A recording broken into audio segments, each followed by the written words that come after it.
But that's not everything that I wanted to talk about today.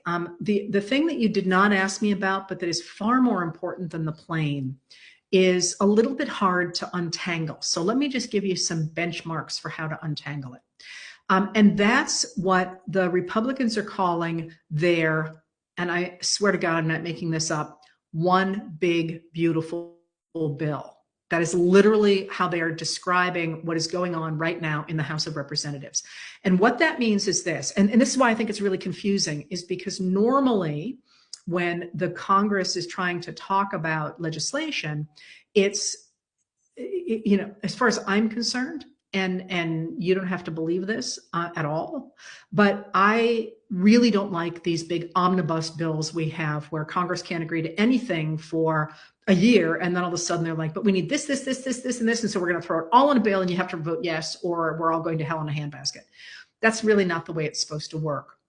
But even under those circumstances, when people are talking about one bill or another, they do usually discuss them, and they bring them in a certain date, and there's debate over them, and there are a bunch of votes, and there's amendments.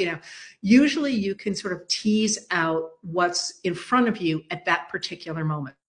So if you think back to the Biden administration, for example, he started by saying, I want to have this Build Back Better, and it's going to have everything in it that's going to fix our roads and advance our manufacturing, and it's going to provide childcare and elder care and all this stuff. And that was like right out of the gate. But then Congress broke that in half, and it became the bipartisan Infrastructure Act, and the part about childcare and elder care, they just said, no, we're not going to even touch that. And then you had that bill, but then it turned out we needed another bill, so we got CHIPS and Science, and then there was another bill, and that was the Inflation Reduction Act, and that came and went, and then finally it passed. Anyway, it was kind of easy to tease out what was going on. In this case, the Republicans in the House are completely at odds with each other. And what I mean by that is there are the extremist right wing who would like to just slash the government to the bone to get rid of the deficit. And as I've said before, we have the deficit we do because of the George W. Bush tax cuts and the Donald Trump 2017 tax cuts. Think back to Bill Clinton. We had a balanced budget. And we had George W. Bush's tax cuts, and then we had two unfunded wars. And then we had Trump's 2017 tax cuts.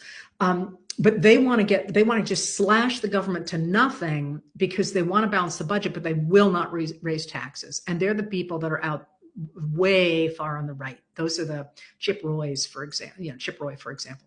But then there are other Republicans in the House. I'm not going to talk about the Senate probably at all today, but in the House, who are fervent MAGA. They want to stay in office, but they also recognize that those extreme cuts are not popular.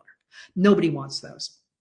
And so they're trying to fudge that a little bit because the extremists want the cuts. Donald Trump wants the cuts. They're happy with some cuts, but they know they'll never get reelected with all the cuts that are being asked for. And then, of course, there are the Democrats who are like, we're not on board for any of this. All right. So what that has meant is that since the Republicans got into power, actually in the second half of Joe Biden's term, they haven't been able to pass anything. I mean, it is the most do nothing Congress, the last one in our history, and they're on track to do the exact same thing now. Think of all the laws that they've passed since Trump took office. Oh, whoops, there aren't any, literally. So there's a resolution, and that's about it. So what happened is that Trump wants a bunch of stuff. But it's really not clear how they're going to pass it because there are these, and I just talked about the divisions in the House.